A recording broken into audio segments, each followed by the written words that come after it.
Good to have you, Beautiful. sir. It's good. Thank you. It's good to. Yeah. So everybody joining us, don't forget to invite your friends, invite everyone. This is going to be very, very educative. And we have the doctor himself live and direct with us. So, sir, thank you so much again for this privilege. Thank you so much. I want you to tell us about investments and building wealth generally. You know, I have a lot of young people that are watching, young musicians. Also, I have old people. We have people across all walks of life on this program, Instagram Live. You know, they would like to know about wealth creation, wealth multiplication, and investments generally. You know, and we know that you're a doctor in this and you're a professional and you've done things across the world in this field. So, sir, over to you, sir. Okay, first of all, thank you for inviting me. It's good to be here. I look forward to taking your questions on investment. But basically, generally, when we say investment, we're saying that a vehicle that you put your money into that is able to help you make money without having to work for it. So we have something called active income. We have something called passive income. So as a minister, a music minister, or an artist, whichever one you call yourself, Beejay Sax, and what we call active income. As for me, as an author, as a speaker, what I earn is called active income. Now, the rule has said both me and a salary earner were actually at the same category. And this has been a lie that has been going on for long, because you see people say, I'm self-employed, you know, I have my own business, thinking that that's actually where financial freedom lies. Is a lie. This is the reason why you see football artists who used to earn £150,000 a week. In fact, there was an Arsenal player that became homeless, I think last year or 2 years ago, who used to earn £150,000 because that was active income. And the rule is no matter how much you earn from active income, you can never be financially free because you still need to keep working till you die. Right? Sorry to cut you short. So that category falls into people like us and a lot of people listening, where we have to perform. If we don't show, if they don't see our face, we can't make exactly. So a lot of them are here watching. So okay, sir. Exactly. So, and this is where a lot of entertainers have made mistakes. I mean, if you look at Nollywood, for example, you see many of the aged artists having to say, oh, they are sick, let's contribute money. And you will say, when they were younger and they were earning money, where did the money go? Now, what happened was that they did not put that money into source of passive income. So when you earn active income, you have to put that money into a source of passive income. So I started, for example, one of the things I did earlier was a speaker. I used to organize conference, used to organize trade fairs, used to sell popcorn. I had a lot of things that were generating active income, even though I could call myself a businessman, but I was actually self-employed, because once your business does not have a system that with or without you, the business generates revenue, you are still self-employed. It's not even, if you like, even have plenty staff. As long as without you, right, the income. This is very, very, very, very, very profound, sir. Yes. So as long as without you, the revenue is limited, you see self-employed, right? And the rule is employee and self-employed can never be rich because they have to work till they die. The other alternative is business owners and investors. Now, business owners, many of us call ourselves business owners. I'm Beejay Sax. I have Beejay Sax Entertainment Limited. So I'm a business owner. No, you are self-employed. You are only a business owner when like MTN, with or without your input, money comes in. Like Globacom, with or without your input. Like Nestle. Okay, can you say the founder of Nestle need to be involved in Nestle, or even the CEO? With or without them, Nestle is bringing money, right? So that is when you say a business. So it's called a business with a system. Then the fourth one is now investment. So what is my advice to every one of us who fall under the category of employee or self-employed, so-called business owners? Begin to put a portion of your income into what? Into an investment that is a source of passive income. And that is how to become financially free. Now, if I had not, when I was doing all this speaking, writing books and all that, not putting some of my money into real estate, both personal and companies, you know, in terms of as a business, we will not be here. We will not be able to be in a position to sponsor Beejay Live concert. I will not have offices in US, in UK, in Dubai, and all that we've done today. We will not, because those things were possible because I put an active income into a vehicle of passive income. So today, even if I stop working, some of my real estate assets are able to generate cash that sustain my livelihood for me and my family. I even brag this with my staff sometimes. I say, look, even if GTS fall today, I won't feel it. So you better do your job for your own sake. So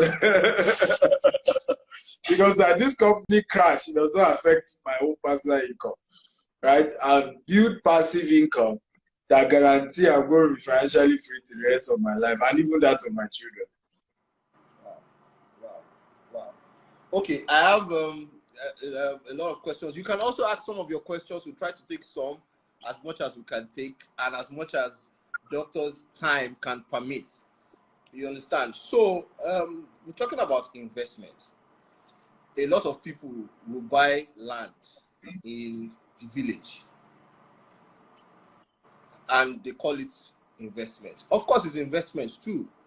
You know, a lot of people would build luxurious mansions and live in it. You know, and they still call that investments too. I want you to please tell us about properties. And I know a lot of people just joined us. We have Dr. Stephen Akintayo. He's an author, a public speaker. I don't know. I will have read his profile before I started, but you know, a lot of us. But more than that, we want to learn from him. We want to learn from his wealth of experience. So my question is, buying land in the village and building a mansion in the village, you know, what kind of investments can one do, you know, to skyrocket one to unending wealth? Thank you very much. Very good question. So first of all, the investment that I recommend is called land banking. Land banking is the process of land banking. Banking land. Okay? Just like when you bank money, what you do, you deposit into your account, you withdraw, is money banking, right? Or cash banking. You can do the same for land. Land banking is the process of aggregating land for the purpose of development or investment. So the process of you buying land for future sales, maybe you're buying it so that in future when it has appreciated, you sell it and make money. That's called land banking. And now, many people then do that, but they do it in the village, like you said, and it's wrong because except your village is Lagos, you know, some people's village is Saleko, some people's village is Bejileki, some people's village is Ikorodu. So except your village is in Lagos and its environs, or your village is in Abuja. So according to Goldman Sachs, Lagos is #1 return on investment when it comes to real estate. Abuja is #2 in the whole of Africa. Port Harcourt is number 3, as well as I think Johannesburg. Port Harcourt and one city in South Africa are number 3 place to get the highest return, according to Goldman Sachs. So this is not even a Nigerian research. This is a US biggest investment bank in the world. So when you understand this, then you know that going to my village, in fact, there was somebody chatting me on TikTok today. I was like, don't you have land in Enugu? I said, well, we'll soon get to Enugu. However, let me warn you, this land banking thing is not a thing of I'm doing it in my village or I'm doing in my own village. I still don't have a plot of land. Yet we have over 10,000. Eh? Where's your village, sir? My village is I'm an Egba man, so my village is somewhere in Ifo. We Egba, we have like Abule in Abeokuta. We still have some our farm, which is not called. My Olabisi Onabanjo campus was in Ifo. I studied engineering, so we had a campus. Oh, beautiful! In Ibogi.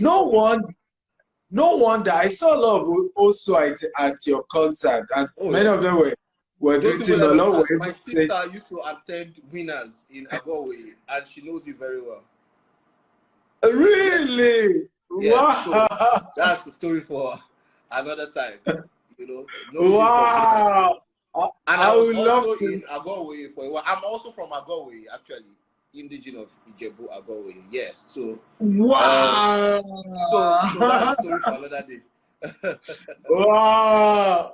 Wow, amazing. It's a small world. Because I remember I just saw a lot of some I couldn't even remember their face. I was like, they knew me back in the day. I was just greeting and fantastic. I mean, it's a small world. But yeah, I mean, like we're saying, I don't even have a plot in my village. Because, and it doesn't mean I won't have. Maybe one day I'll build one big mansion. Why not? But at the beginning of your investment journey, you should not try to please people, right? You're trying to build something real. Like I often say, poor people try to buy what they don't need to impress people that don't care. And you don't want to do that because that's the express route to poverty. Do not buy what you don't need to impress people that don't care. At the beginning of building wealth, buying land in your village is some form of trying to impress people in your village, and they don't care. So try to invest where it will appreciate. So if you buy land in Lagos, you buy land in Abuja, you buy land in Port Harcourt, you have a higher chance of what we call capital appreciation, and you can turn it to massive wealth. So let me give you a few examples of those who have done, and I'll give myself, since we're Christians and we know the church setting. Pastor Paul Adefarasing's biological father bought a place in Akintayo for 2,000 naira. 2,000 pounds, right? Over 50 years ago. Okay? And that place, in those days, some companies came because the man was his retirement money, so he didn't even have money to develop it. But a company approached him and said, let's do JV. We'll build a good house on it. We'll take the rent for 10 years. After that, we will have recuperate our money and we'll return the property back to you. And that was what they did. Guess what? Pastor Paul schooled abroad, courtesy that house. Because it was the rent from that house that his father used to send him to school abroad. Now, 50 years later, when the father was long dead, that property was sold for almost $5 million. Wow. Wow. Wow. Now, of course, which is also the power I keep telling people about. If you're an investor, you hand it over to your children because it's practical. They could see it. It's something they could touch. So he himself did the same for House on the Rock. Where House on the Rock is now was bought years ago for 25 million, almost 10 acres, left for 10 years, and 10 years before they started the construction, they went to value the land. What they bought for 25 million was valued at 3 billion. Wow. And I can't imagine what it's going to be valued as of now that we're speaking now. As of now, exactly. So I did the same. Knowing all of this, I bought some places for 750,000, but of course, I was paying small. Some places I bought 50 acres, some places I bought 100 acres. Some of those land I bought for 750,000 are going for 10 million today. Some are going for 15 million today. You can multiply it by 6, multiply it by 50, multiply it by 6, multiply it by 100. So, wow, that's serious, sir. yes. Okay. So for the younger people here that, you know, probably don't make so much, maybe they make, or they don't have so much to invest. I'm saying people that maybe they have maybe 1 million or 2 million, 3 million, you know, and so on and so forth. Where do you advise them to invest? Also, land banking or banking generally, investment takes a lot of patience. Some of us, especially our generation, we don't have patience. Once we buy land today like this, we want it to double. You know how a lot of people do Ponzi scheme. We want them to double immediately. We want to sell it next year like 10 times the figures. You understand? So, what advice do you have for people that have small money to invest? You know, when I mean small money, say 2 million, 3 million, people that don't have 20 million, 30 million now. Also, what do you advise them in terms of waiting period, 5 years, 10 years, 20 years? You know how we are. A lot of people are saying that, oh, I don't even know what I'm going to eat tomorrow. And you are telling me to put some money somewhere and leave it for 10 years. You know? So, what do you have to say to such people? Beautiful question. I love your question. They're fantastic. No, number one is to say, there are two categories. If you don't even have anything to eat now, well, I have one advice for you. Go and learn how to sell. You see, two P's you cannot afford to have in your life: poverty and pride. I see a lot of young people telling me that to see me, I'm ashamed, I cannot sell. That's pride.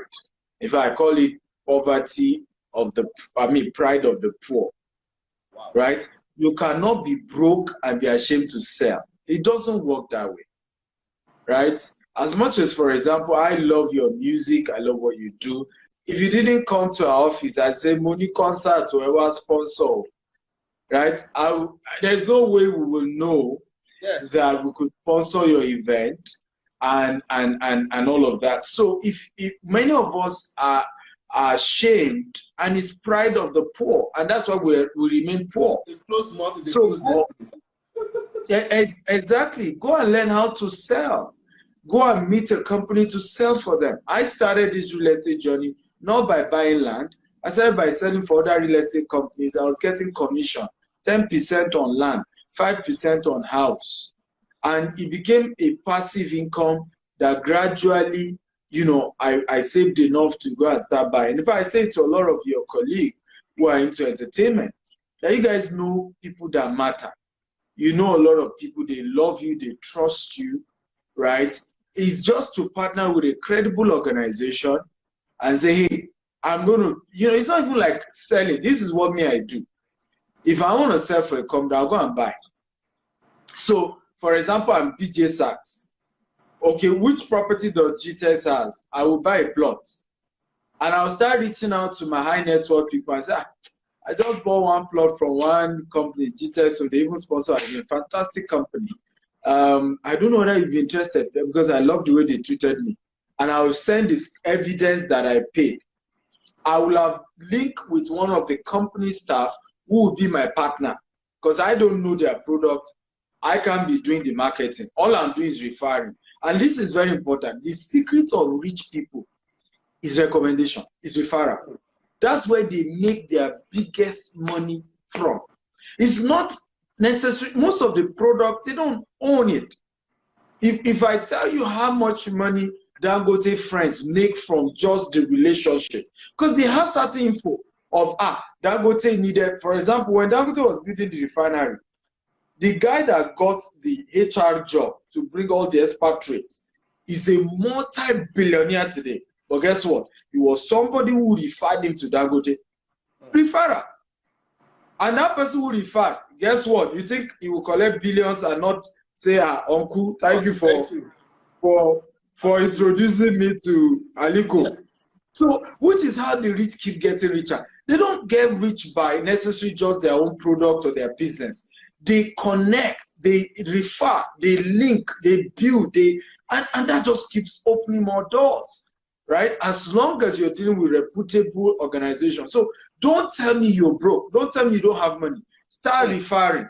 Start looking for who. You know, instead of going to beg your uncle, give me $500, give me $200, refer him to a product that he needs and make sure it's a credible organization, not your greed overriding, you know, referring him to something not legit because you just want to get a commission. No, make sure it's something legit, because what you earn in commission or in referral fee is far more than that $200, more than that $500. Now, for those of you now say, oh, all I have is 2 million, it's 5 million, it's 3 million. You see, humility is also really important in investment. I never got to buy Beejay as my first plot. In fact, my first set of properties did not have C of O.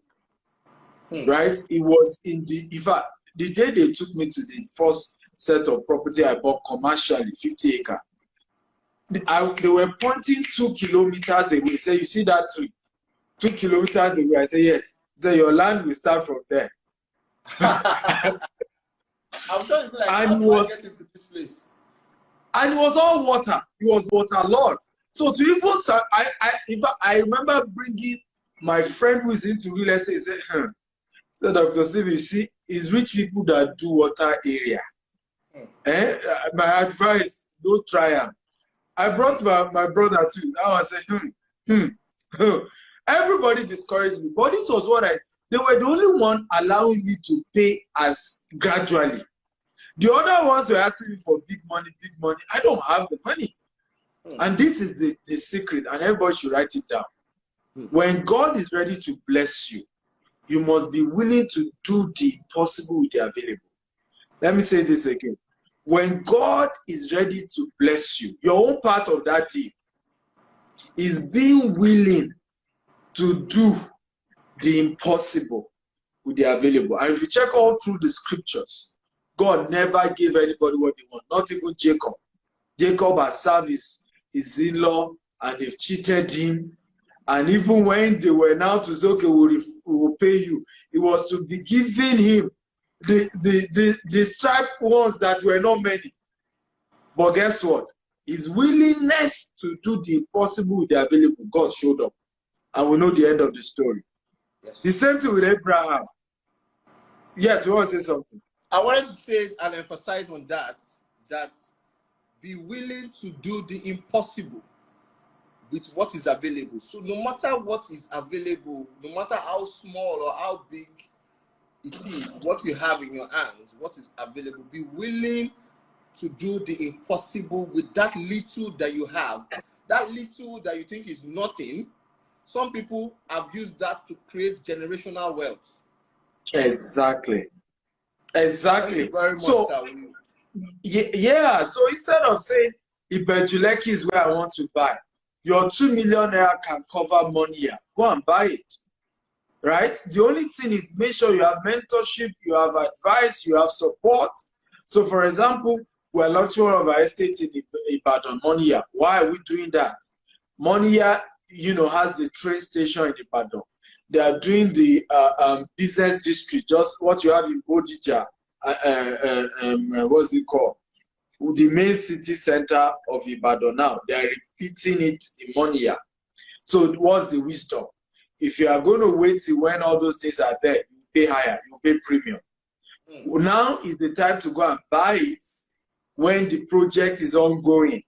So right now, you can see with 2 million, you still buy in that area. And that's why I say mentorship, because so you don't go and buy one area in Ibadan that there's no development, there's no project, there's nothing that will make you go.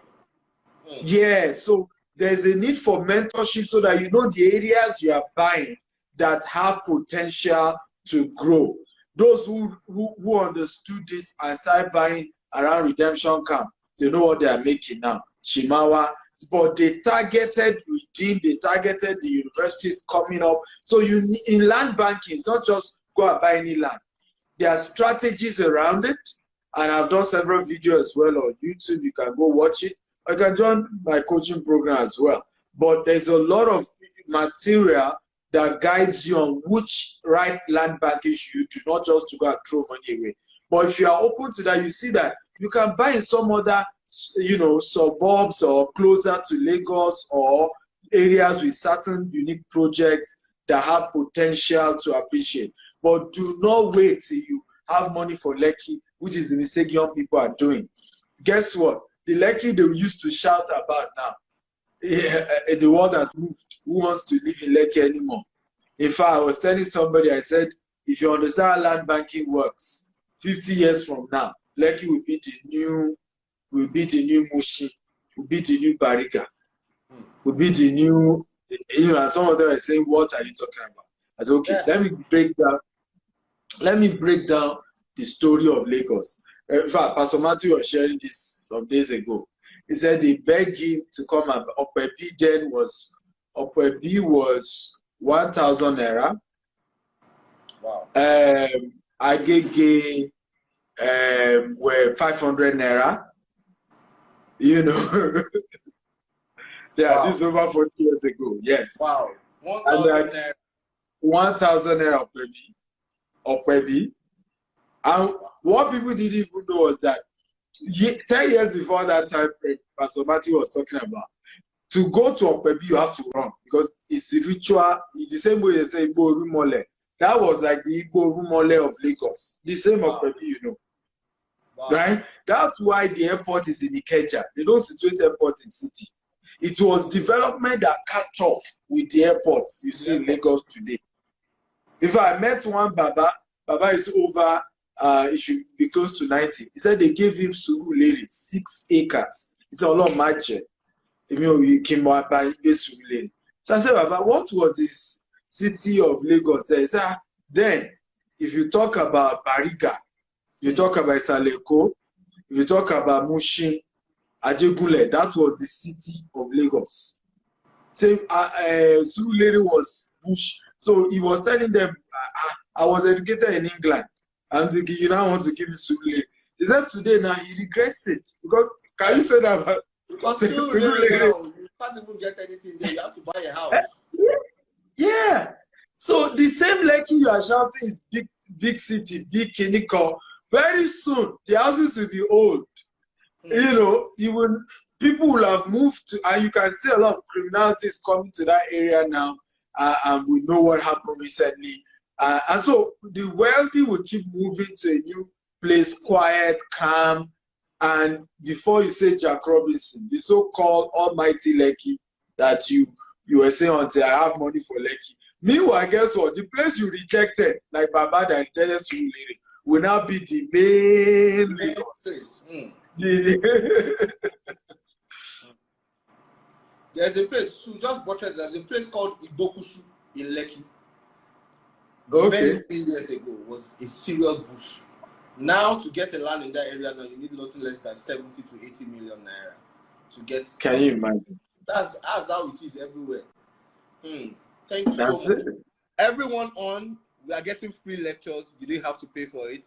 I we must say thank you to Doctor for giving us this masterclass free of free masterclass. Free masterclass on investment free of charge.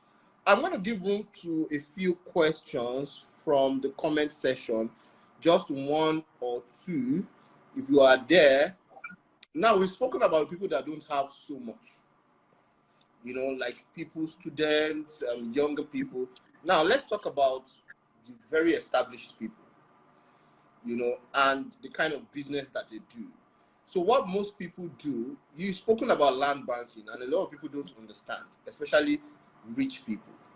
So people feel like when you buy a house, you get bricklayers to build, do foundation, it will be cheaper, and then you rent, and then you realize that house that you have bought for 80 million, because you are trying to do Baba Ijebu, you end up building for 120 or more.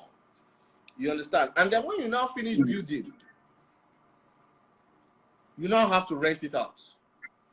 And then renting it out also is probably takes about 10 years or more, depending on the environment, to make back your capital.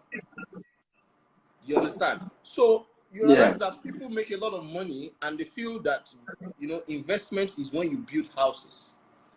You understand? So I want you to shed light on that. Now, we've spoken about people that have 2 million, 3 million, 1 million, they don't have a lot.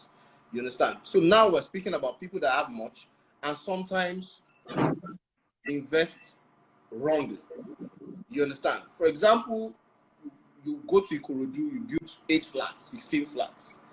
You understand? And all those things. And then you realize that after all the stress of building, you're probably making 250,000 naira per flat.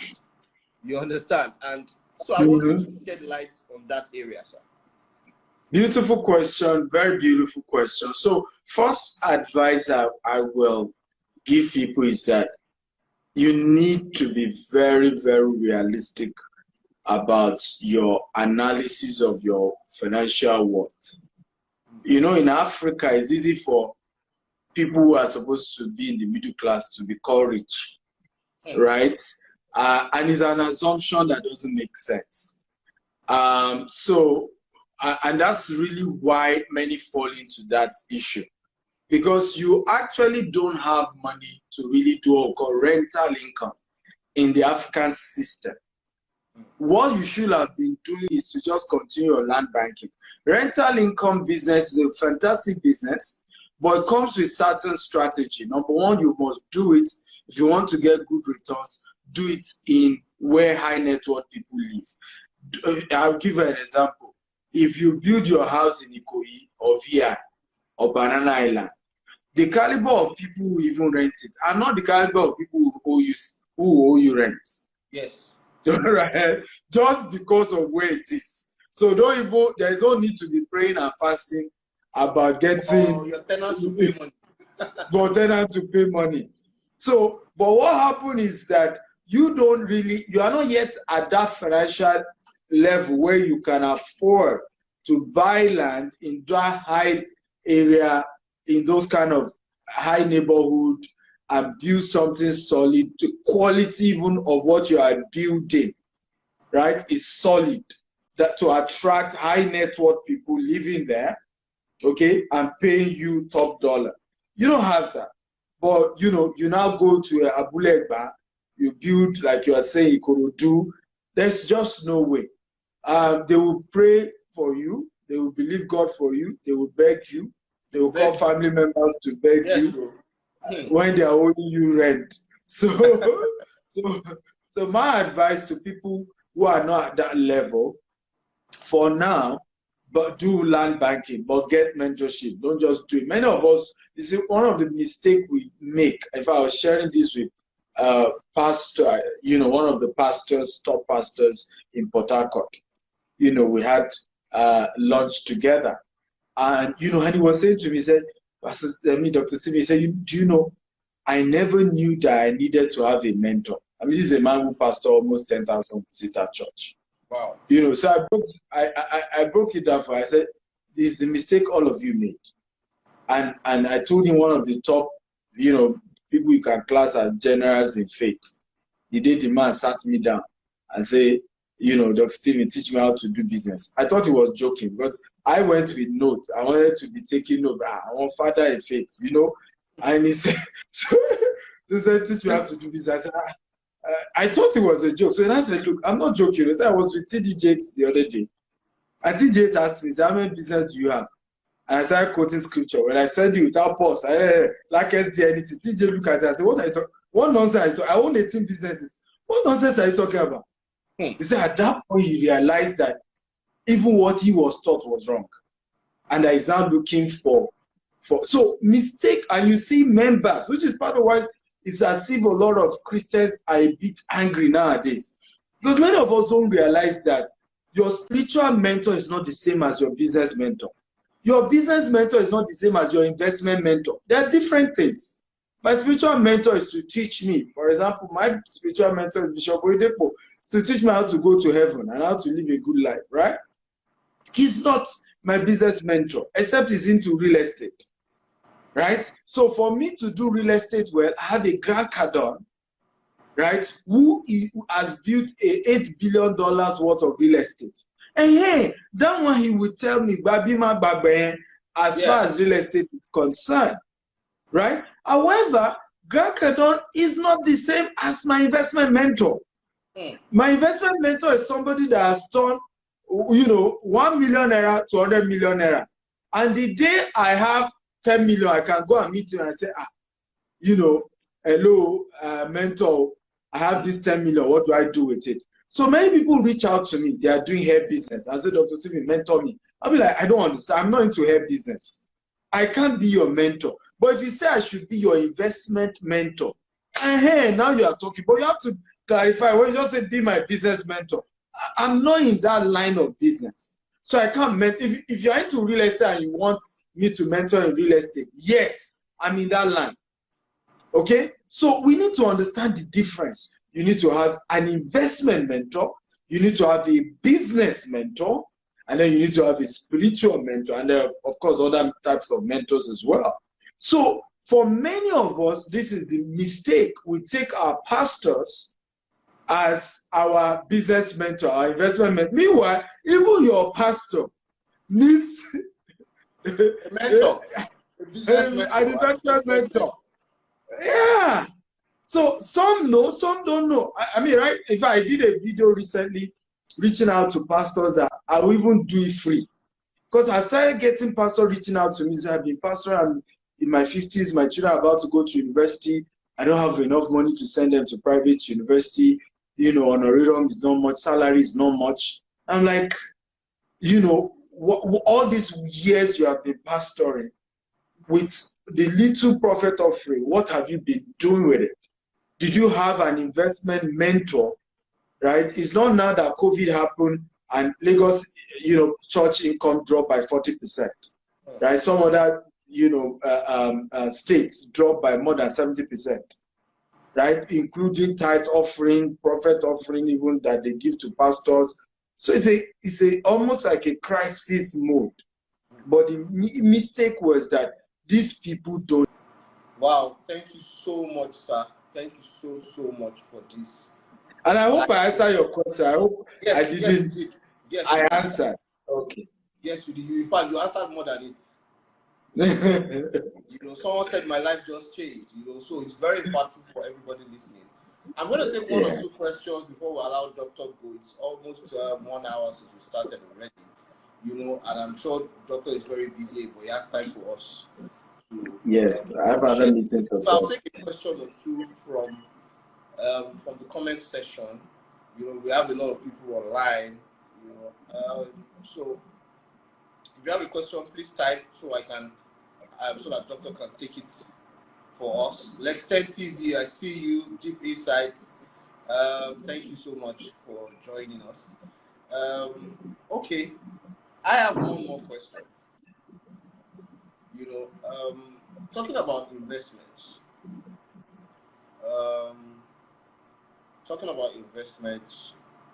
What else can one invest into?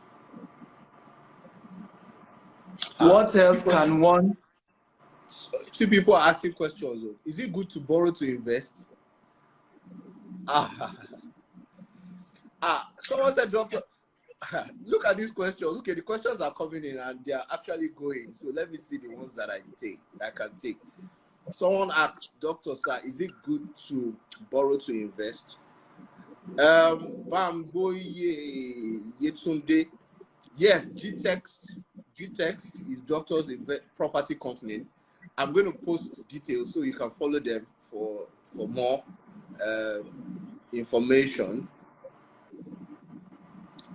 Yeah. So some questions are very funny.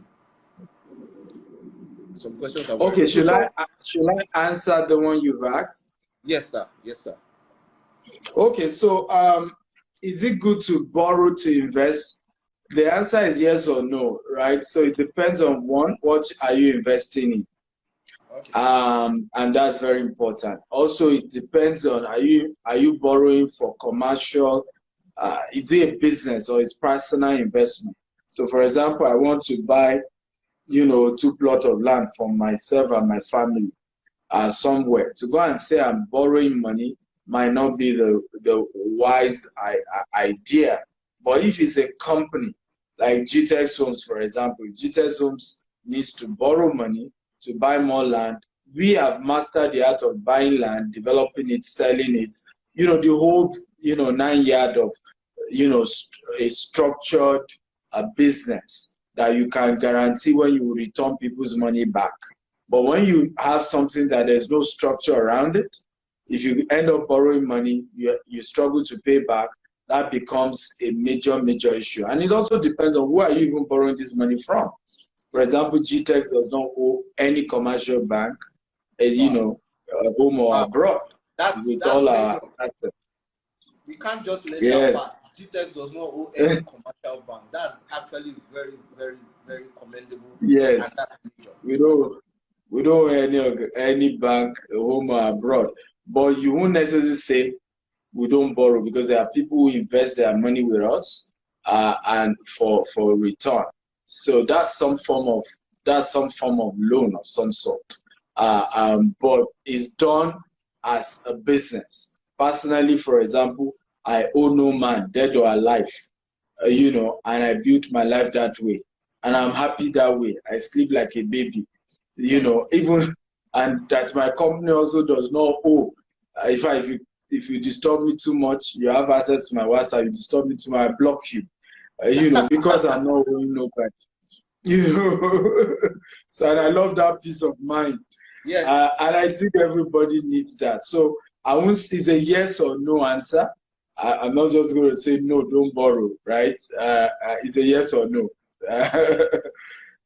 But I will advise, get a mentor. I think the biggest problem, one of the things we do today, for all of you who are trying to get guidance, I will link you up with our wealth advisors. I charge, to coach. I have my one-on-one coaching program is $20,000. We have a group coaching program for $5,000. Then we have the Steve Akintayo University. That one is $47 every month. There are a lot of content from Robert Kiyosaki. I'm getting all this for free. Wow, thank you so much, Doctor. I'm not saying you are getting it for free. Don't put me into trouble. No, I'm saying that what we are having on life now. Yes. Because these are what we did. No, I'm not going to do that. I won't do that. I'm saying what we are doing now on live. We are on Instagram Live, broadcasting for free. This is what people pay for. Yes, they pay for it. One-on-one coaching. They pay for it. It's $20,000. Group coaching is $5,000. Then the university is $47 every month.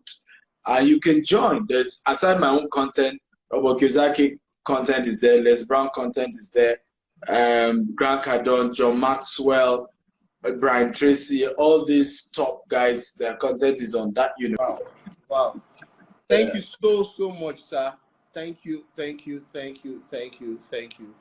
really appreciate it. Thank you for having me. Thank you. Bye-bye. all you've shared with us. I'm going